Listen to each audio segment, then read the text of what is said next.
Formula ఈ race కేసుకు సంబంధించి కీలక పాత్ర పోషించినటువంటి ఐఏఎస్ అధికారి అరవింద్ కుమార్ అప్రూవర్ గా మారడానికి ప్రయత్నాలు చేస్తున్నారని తెలుస్తోంది.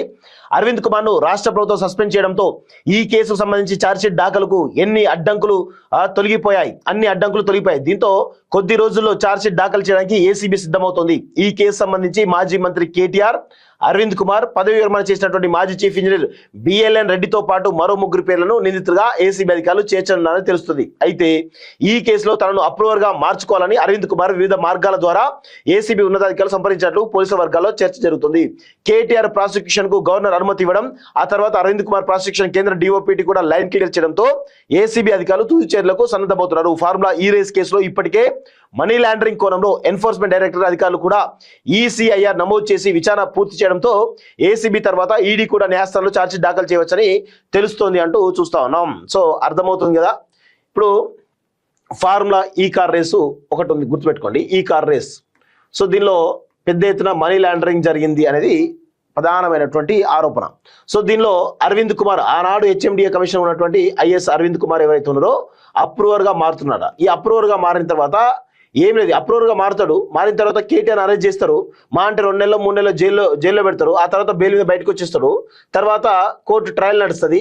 తర్వాత ఈయన క్లీన్ చిట్ ఇచ్చేస్తుంది, అయిపోతుంది. ఇది ఏంది అంటే 100% రేవంత్ రెడ్డి తన పగను తీర్చుకోవడం మాత్రమే కనబడుతోంది. ఇప్పుడు రెండు సంవత్సరాలుగా ఈ కేసు మీద దర్యాప్తు జరుగుతుంటే ఇంతవరకు ఒక్క ఆధారాన్ని కూడా సరిగా సేకరించలేదు ఈ రాష్ట్ర ప్రభుత్వం, ఏసీబీ కానీ వీళ్ళందరూ కూడా. సో ఇదంతా ఉత్తముచ్చట ఏం లేదు, భయపెట్టడానికి మాత్రమే, ప్రతిపక్షాలు భయపెట్టడానికి మాత్రమే రేవంత్ రెడ్డి పనిచేస్తున్నాడు. ఎందుకు అంటే మోడీ శిష్యుడు కదా రేవంత్ రెడ్డి, రాహుల్ గాంధీ శిష్యుడు కాదు. అందరూ రాహుల్ గాంధీ శిష్యుడు, కాంగ్రెస్ పార్టీ అనుకుంటారేమో, గుర్తుపెట్టుకోండి. మోడీకి అనుంగు శిష్యుడు ఈ దేశంలో ఎవరైనా ఉన్నారు అంటే అది రేవంత్ రెడ్డి మాత్రమే. మోడీ ఎజెండాను తెలంగాణలో ఇంప్లిమెంట్ చేస్తుంది 100% రేవంత్ రెడ్డి మాత్రమే, అది గుర్తుపెట్టుకోండి. సో చాలా పెద్ద కుట్రున్నది. సో ఇప్పుడు అప్రూవర్ గా అరవింద్ కుమార్ మారితే కేటీఆర్ ను జైల్లో వేయచ్చా? ఇదేనా రేవంత్ రెడ్డి యొక్క ప్లాన్? జైల్లో వేస్తాడా? జైల్లో వేసే దమ్ముందా? చేయడు.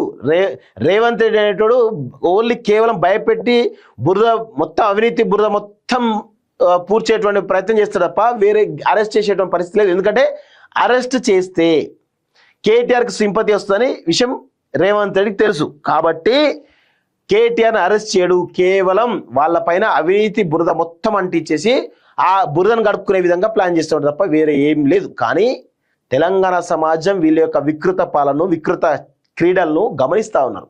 100% వీళ్ళకు బుద్ధి చెప్పడానికి ఖచ్చితంగా ప్లాన్ చేస్తారు, అలా నో డౌట్.